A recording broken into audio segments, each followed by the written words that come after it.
Exercise 9.2 question number 4 को हम discuss करने जा रहे हैं।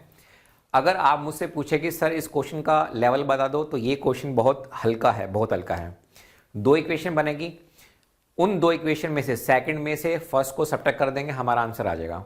पहले मैं क्वेश्चन की स्टेटमेंट को पढ़ देता हूं। क्वेश्चन क्या कह रहा है कि इफ ए लाइन, एक लाइन है, ठीक है, इंटरसेक्ट करती है दो कॉन्सेंट्रिक सर्कल को। ये वो लाइन है जो जा रही है। अब ये क्या कर रही है, दो हमारे पास क्या है, कॉन्सेंट्रिक सर्कल है। देखो कॉन्सेंट्रिक सर्कल का मतलब क्या होता है, जिनके सेंटर क्या होते हैं, सेम होते हैं। जैसे मान लीजिए मेरे पास ये सेंटर लिया मैंने, इसको सेंटर मान के एक सर्कल खींच दिया, फिर मैंने दूसरा सर्कल खींच दिया और ये लाइन यहां पे ऐसे जा रही है, ठीक है। तो इनको बोलेंगे कॉन्सेंट्रिक सर्कल, जिनके सेंटर क्या होते हैं, सेम होते हैं। सेंटर को बोला है इसने ओ, ठीक है, हम भी ओ लेते हैं, कोई दिक्कत वाली बात नहीं है। ए बी सी डी हमारे पास पॉइंट है।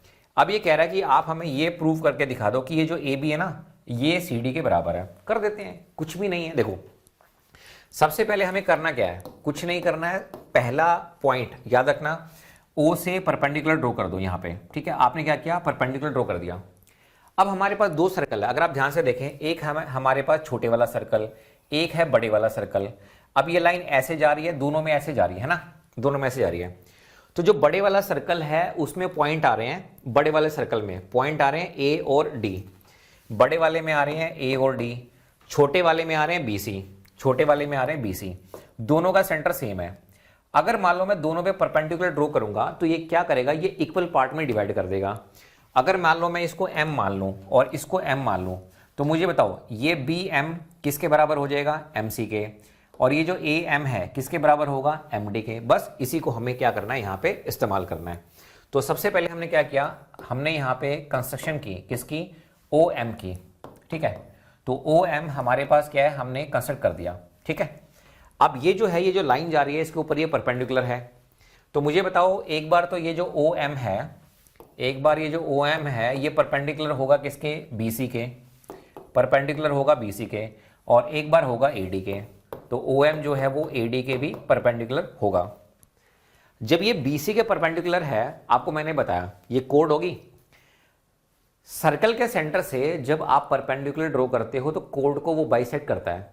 बाइसेक्ट का मतलब है दो इक्वल पार्ट में, मतलब बी एम बराबर हो गया एम सी के, यहां से बी एम किसके बराबर हो गया है, एम सी के। ये हो गया इक्वेशन नंबर 1।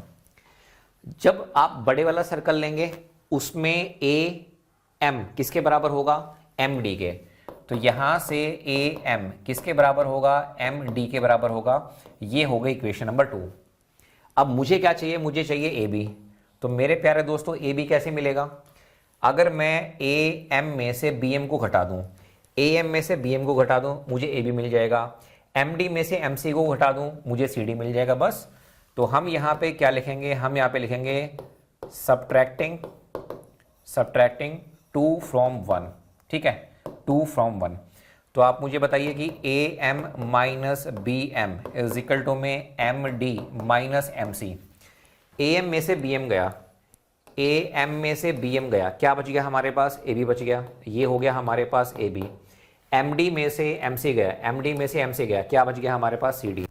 और यही तो मुझे प्रूव करना था। अगर आप देखो तो यही हमारा रिजल्ट आना चाहिए था, यही मैंने यहाँ पे प्रूव कर दिया। तो मैं उम्मीद करता हूँ कि आपको ये क्वेश्चन समझ में आया होगा। Thank you so much.